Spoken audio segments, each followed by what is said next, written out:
I spent 5 years working as an assistant to fund my husband's tech startup, only to have him fire me in front of his mistress to make her COO. He didn't know I am the secret owner of Titan Holdings, and I just bought 60% of his company. The pink slip hit the polished mahogany of the executive conference table at 10:14 a.m., the exact time the patient of my marriage officially flatlined, a mechanical sound that cut through the filtered Manhattan air like a surgical blade. I stood there in my sensible assistant blazer, my hands chapped and raw from the 5 years I had spent managing the ledgers and the coffee runs, while my husband, Julian, leaned back in a 5,000 Chanel suit, and the predatory smile of a woman who had spent the last 6 months systematically erasing my presence from Julian's life, much like a nurse documents the moments before a patient's understanding of their own life shifts irrevocably. "It's about the optics, Samantha," Julian said, his voice carrying that smooth, practiced baritone I had once found sophisticated, but now recognized as the sound of a man who had sold his soul for a prestigious zip code. "We're a top-tier investment firm now, moving into global tech, and having my simple wife as a junior assistant is a brand liability. I need someone with Elena's pedigree as COO, so I'm going to need you to gather your personal files and clear out of this building by noon." The room went surgically silent, the kind of silence you only find in boardrooms where a murder is being committed in broad daylight. And I looked at the board members, people I had served coffee to while they ignored me, and realized they weren't looking at a human being. They were looking at a placeholder they finally had the permission to discard. My mind flashed back to 1,825 days ago when Julian was a failed analyst with a foreclosure notice on his door, and a dream of owning Prescott Strategic Holdings, a company I funded by working 3 jobs while he studied the language of foundations. I had lived like a pauper, choosing to live simply so he could have the presentation he valued more than our marriage, picking up night shifts and calculating to the dollar whether I could afford new shoes while he was buying $5,000 designer bags for the woman currently sitting in my chair. He didn't know that while he was busy networking at country clubs, I was the one who had built the architecture of his success, moving my meager earnings and my grandmother's freedom fund into a Delaware-registered entity called Titan Holdings. Elena laughed, a sharp, brittle sound that echoed off the glass walls, and reached out to pat Julian's hand with a diamond-encrusted finger, wearing the very earrings I had noticed missing from our emergency fund budget weeks ago. "Don't be dramatic, Samantha," she purred. "Julian is being generous. He's offering you a 6-month severance package if you sign the non-disclosure agreement and agree to never step foot on this property again." I looked at her, then back at Julian, seeing the man who had once whispered, "We're a team" in our cramped apartment, now staring at me with the cold eyes of a stranger who no longer needed to pretend. He thought he was firing the help, never realizing that the building we were currently standing in was no longer his to command, and that the ladder he believed he was discarding was actually the person who owned the roof he was standing on. That I reached into my bag and pulled out my phone, hitting record on a pre-drafted message that was about to hit every financial news wire in the city, a digital eviction notice that would turn his million-dollar career into a pile of ash before the lunch rush hit the lobby. Julian sneered, still convinced of his own invincibility, unaware that the person he was discarding was actually the majority shareholder of his entire future, and that by the time the board meeting convened in 1 hour, he wouldn't even be allowed to sit in the chair he just used to fire me. I didn't wait for security. I walked out of that boardroom with the calculated stride of a woman who had just called time of death on a marriage, knowing that within the next 60 minutes, Julian would realize that you should never fire the person who knows exactly how dirty your ledgers and your legacy really are. The elevator descent from the 30th floor was a silent, pressurized journey through a world I had personally architected, and as I stepped out into the humid roar of Manhattan, the scent of expensive lobby lilies replaced by the gritty reality of the street, I didn't feel the sting of Julian's public dismissal as much as I felt the cold, hard clarity of a mission nearly accomplished. I walked 2 blocks to a nondescript black sedan waiting at the curb, where Rachel Kim, a woman with 30 years of experience in dismantling corporate predators and zero patience for financial nonsense, was already reviewing the final Exhibit C on her tablet. I sat in the plush leather interior, the silence a stark contrast to the boardroom's chaos, and reached into my bag for the physical blue folder I had been compiling for 1,825 days, a forensic archive of every dollar Julian thought he was earning, and every cent I was quietly redirecting to fund his eventual downfall. Julian always assumed I was just a simple wife who moved from a receptionist desk to an assistant role because I lacked the ambition for the big leagues, never realizing that I was a senior forensic accountant who had graduated valedictorian and understood the beauty of a balance sheet far better than he understood the technology he was trying to sell. He'd forgotten that before I was his invisible help, I was the granddaughter of a woman who had left me a freedom fund, a significant inheritance specifically designed to ensure I never had to beg anyone for anything or stay in a situation that was hurting me. While Julian was busy playing the role of the visionary CEO, I was the one who had stayed late in the offices after everyone left, not to clean the coffee stains as he'd mocked, but to access the server logs and the private ledgers that revealed the true anatomy of his greed. I had watched through the digital backdoors as he began routing operational costs into a private account in the Cayman Islands, over $42,000 consulting fees he'd been paying to a shell company Elena owned, fees that perfectly matched the lease on her London penthouse and the $15,000 diamond earrings she'd worn to the office this morning. I had spent my nights not just managing his schedule, but auditing his literal trash, gathering the shredded miscellaneous expense reports that were actually the paper trail for his secret life with Elena, the hotel receipts from the Napa Vineyard, the private jet charters, and the boutique shopping sprees at Neiman Marcus, while our own tuition fund for a future family remained stagnant. Rachel Kim pushed her reading glasses up like a headband, her expression shifting from clinical focus to a predatory kind of satisfaction as she looked at the bank records I'd subpoenaed through Titan Holdings, the entity I had quietly used to buy up Prescott Strategic's debt when the market dipped 6 months ago. He's incredibly sloppy, Samantha, Rachel noted, her voice as steady as a surgeon's, pointing to the transaction timing that showed Julian had used the corporate credit card to buy Elena's Chanel suit on the same day he'd told me he was too strapped for cash to pay for my overdue medical copay. For 5 years, Julian had treated my bank account and my labor like a private treasury, convinced that a woman who spent her days in an assistant's blazer wouldn't have the intellectual capacity to audit her own marriage. But he'd failed to understand that I had been documenting his failure since the first time I smelled someone else's perfume on his charcoal suit. As the car moved through the midtown traffic toward the secret board meeting I'd called for 11:30 a.m., I reviewed the final piece of the trap. The morality clause in the mezzanine loan Titan Holdings had provided to Julian's firm, a clause that triggered an immediate acceleration of the $3.4 million debt, and a total forfeiture of voting shares in the event of documented financial misappropriation. I thought about the way he'd laughed in the boardroom, the dismissive way he'd told me to gather my mops, and I realized that he'd never understood that a ladder is the only thing keeping you from the ground when the roof you're standing on starts to give way. While he was busy networking at country clubs, I was sitting in this car with a legal team that ate lawsuits for breakfast, signing the documents that would turn his pedigreed mistress's new COO position into a front row seat to his total professional erasure. The invisible help was done with the coffee runs and the scheduling. I was ready for the deep clean that only a court of law and a total financial wipeout could provide, ensuring that by the time the noon sun hit the lobby of Prescott Strategic, the only thing Julian would own was the pink slip he tried to give me. I had been the invisible investor in his career, the silent partner in his success, and the forensic auditor of his soul. And as I checked my reflection in the polished chrome of my tablet, I saw a woman who was no longer a placeholder, but the absolute owner of every floor Julian had ever walked on. The double mahogany doors of the executive suite didn't just open at 11:32 a.m. They swung wide with the finality of a prison gate closing on a guilty man. And as I walked into the room where Julian was currently toasting his own brilliance with the board of directors, I watched the crystal champagne glass in his hand tremble as he realized the assistant he had fired 2 hours ago was now the only person in Manhattan who could save him. I spent 5 years working as an assistant to fund my husband's tech startup, only to have him fire me in front of his mistress to make her COO. He didn't know I am the secret owner of Titan Holdings, and I just bought 60% of his company. He was standing at the head of the table, his arm draped possessively around Elena's shoulders as he introduced her to the board as the visionary who would take Prescott Strategic to the next level. But his voice died in his throat when he saw Rachel Kim walking in behind me, her sharp silver briefcase containing the 61 pages of evidence that would turn his visionary future into a federal investigation. Samantha, I thought I told you to gather your mops and your dignity and get out of this building. You're trespassing on private property, and I've already authorized security to have you removed and your little emotional outburst documented for the divorce court, Julian barked, his face flushing a deep, angry red that clashed with his expensive silk tie, but he stopped mid-sentence when Mr. Sterling, the board's most senior member, stood up and pulled out the chair at the literal head of the table, the seat of absolute authority Julian believed belonged to him by divine right. I sat down with a clinical, unhurried grace, the Italian leather feeling much more natural than the plastic stools I had occupied during my 5 years of invisible labor, and I watched Elena's face shift from smug superiority to a sickly, pale mask of confusion as I slid the certificate of incorporation for Titan Holdings across the polished mahogany, until it stopped right in front of Julian's shaking hands. Security isn't coming for me, Julian, because as of 9 a.m. this morning, you're the only person in this room who is currently trespassing on property he doesn't own. I said, my voice echoing with the terrifying stillness of a woman who had spent 1,095 nights documenting a crime while the world ignored her. For 5 years, you looked at me and saw a placeholder, a simple woman whose only purpose was to fund your ego and manage your coffee runs. But while you were busy playing the role of the self-made billionaire at country clubs, I was the one moving the assets of my Freedom Fund, through a Delaware-registered entity, to quietly acquire a 60% controlling interest in Prescott Strategic Holdings.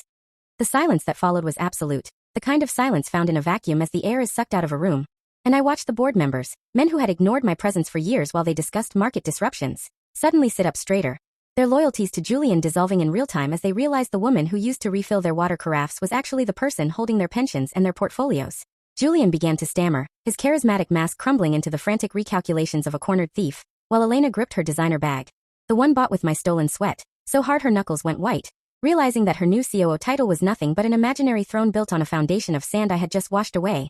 This is impossible. The bank would have told me, the auditors would have flagged these transfers, Julian started, his voice rising in a pitch of desperate denial, but Rachel Kim cut him off with the surgical precision of a trauma surgeon entering an OR, opening her briefcase to reveal the forensic paper trail of the $15,000 technological equipment budget that actually paid for the diamond earrings Ms. Elena is currently wearing, which constitutes a profound breach of the morality and fiduciary clauses in your partnership agreement. Rachel stated, her eyes locking onto Julian with the same merciless focus I had used to scrub deep stains out of industrial carpets. Under the terms of the mezzanine loan provided by Titan Holdings, these documented actions trigger an immediate acceleration of the $3.4 million debt, and since you cannot pay it, the 60% equity transfer is being finalized by the court as we speak, effectively granting Samantha absolute control of this firm.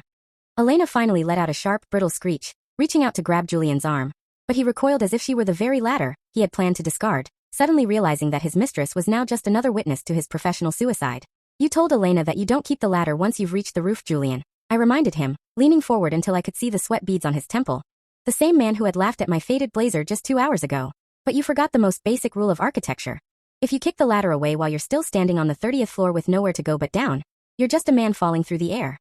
I picked up the silver embossed pen, the same pen he had used to sign my firing papers, and I crossed his name off the executive roster with a single, sharp line, signing the board resolution that officially terminated his contract for cause and froze every corporate account linked to his name. As the security officers I had personally authorized entered the room to flank his chair, the same guards who used to nod to me in the supply closet, I watched Julian collapse into himself, his entire identity dissolving into a pile of bleached white legal documents. Escort Mr. Calloway and his consultant out of the building, I said to the guards, my voice as steady as a surgeon's hand, and make sure they don't take anything that wasn't bought with their own money, which, according to my audit, means they're leaving with exactly what they came with, nothing.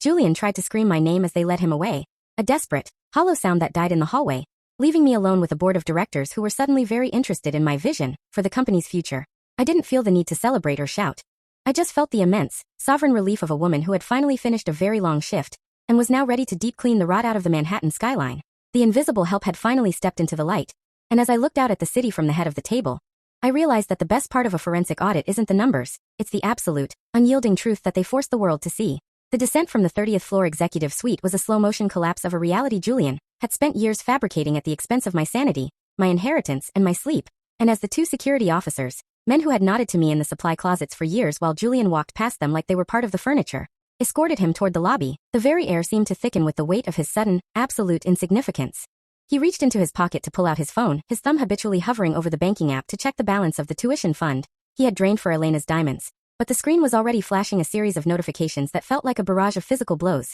Account access revoked, insurance coverage terminated, wireless service suspended. I watched from the glass balcony as he stepped out onto the humid Manhattan sidewalk, his $2,000 charcoal suit now looking like a cheap, ill-fitting costume, only to find his silver Porsche, the one he called his victory car, being hooked onto a tow truck because the lease, like the very office he'd just been evicted from, was held by Titan Holdings, and I had initiated a repossession order the moment the clock struck 10. Elena stood 5 feet away from him on the curb, her hand gripping her designer bag, the one I'd paid for with back-breaking night shifts and years of invisible management, and I saw the exact moment her loyalty dissolved into a sharp, jagged disgust as she realized that the visionary CEO she'd bet on was actually a man with a deactivated credit card and a looming federal investigation. You told me you were the one with the vision, Julian. You told me she was just the help. She shrieked, her voice attracting a small crowd of onlookers who were already recording the spectacle on their phones, fueling the high-engagement viral fire that would soon consume what was left of his professional reputation. Julian tried to grab her arm, a gesture of desperation that only made him look smaller, but she recoiled as if he were the very ladder he'd described me as, something dirty to be stepped on, and then left behind. By 2:14 p.m., the exact time the patient of our marriage had officially flatlined, Julian was sitting on a bus stop bench, his suit jacket draped over his knees, watching as his entire digital life vanished. I had followed the protocol I learned from the Blue folder, canceling the Netflix, the Hulu, the gym memberships, and the elite medical journals he used to feed his ego, leaving him with nothing but a $15,000 debt for fraud that Rachel Kim was already preparing to hand over to the district attorney. He tried to call his parents, but they had already received the evidence package I'd sent via courier, a detailed spreadsheet of how he had lied to them about his family fortune, while taking their meager retirement savings for consultation fees, and they had changed their locks before his bus even reached the suburbs. He finally crawled back to the apartment I had rented for us, the one I had meticulously cleaned every Saturday to save on the maintenance fee, but when his key wouldn't turn, he looked up to see a notice of eviction taped to the door, signed by me as the CEO of the property management company he didn't even know I owned. I opened the door just a crack, the scent of the expensive, high-end espresso I had finally bought for myself wafting out, and I looked at him through the safety chain, not with rage but with the same quiet, observational focus I used when I was assessing a stubborn stain on a white carpet. You called me the help, Julian, I said, my voice as steady as the hands that had once scrubbed his floors. So I'm just doing my job. I'm cleaning you out of my life, disinfecting the air you breathed, and ensuring that not a single trace of your entitlement remains in my home.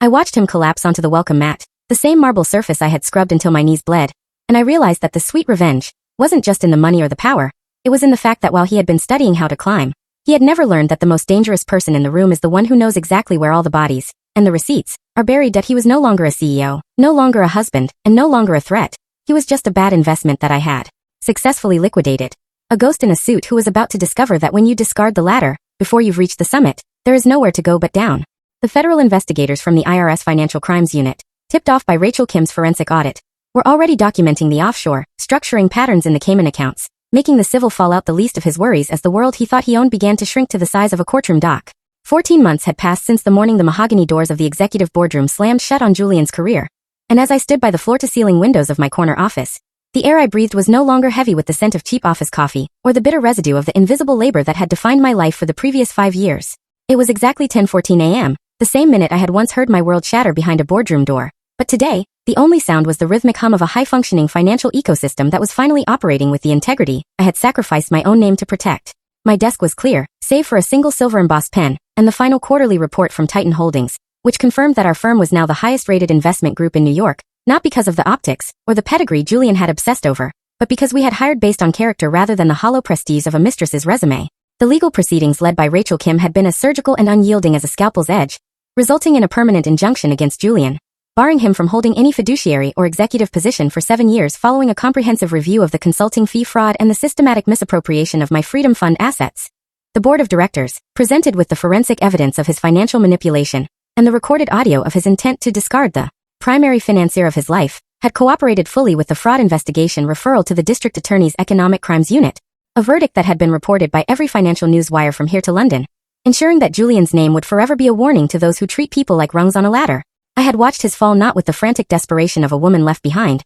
but with the observational calm of a majority shareholder reviewing a successful liquidation. I knew that the 13,000 share I had personally purchased. My life now was defined by the freedom to never have to beg for recognition, the sovereignty to own the ground I stood on, and the privilege of walking through my own firm without having to hide my hands, which were no longer chapped from the help I had provided to a man who didn't deserve it. I still visited the break rooms late at night, not to refill water carafes or empty trash, but to speak with the night shift staff, the assistants, the orderlies, and the security guards, because I knew that the heartbeat of any great institution isn't found in the boardrooms, but in the people who do the work that no one else wants to see. I made sure their salaries reflected the actual value of their contributions, a concept Julian had been too blind to recognize because he was too busy looking at the optics to notice who was maintaining the foundation of his entire existence. Julian had once told his mistress that I was just the help, a placeholder whose only purpose was to facilitate his ascent. But as I looked out over the Manhattan skyline, I realized that being the help was exactly what had given me the power to dismantle him. I knew the anatomy of his life better than he knew the anatomy of a deal because I was the one who had put every piece of it in place, from the first emergency fund transfer to the final eviction notice. I had been the invisible investor in his career, the silent partner in his success, and the forensic auditor of his soul. And in the end, the audit had come back with a deficit he could never hope to repay, leaving him to discover that when you discard the ladder, before you've reached the summit, there is nowhere to go but down. I closed the quarterly report, picked up my blazer, and nodded to the security team who stood at attention as I walked toward the elevator, no longer needing to hide behind side entrances to know that I belonged in this room. The invisible CEO was no longer a secret, and as the elevator doors slid shut on the polished chrome, reflecting a woman who was finally, and permanently, pristine, I knew that the house was clean, the debt was settled, and for the first time in my life, I was exactly where I was meant to be.